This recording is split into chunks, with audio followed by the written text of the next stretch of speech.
Hello বন্ধুরা, আজকে আসছি আমরা ধলেশ্বর নদীর পাড়ে আমাদের কলিগের সাথে। সব বন্ধু বান্ধব একসাথে আসছি, সবাই ফুটবল খেলতেছে। Wonderful moment.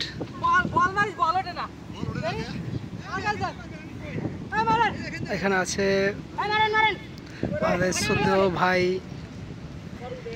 ইউসুফ ভাই, মামুন ভাই, সোহেল, বরকত, রায়হান,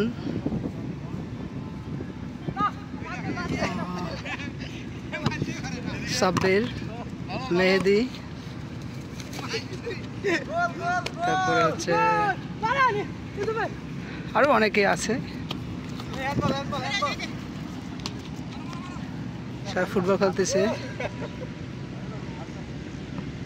এক কথায় ওয়ান্ডারফুল মোমেন্ট।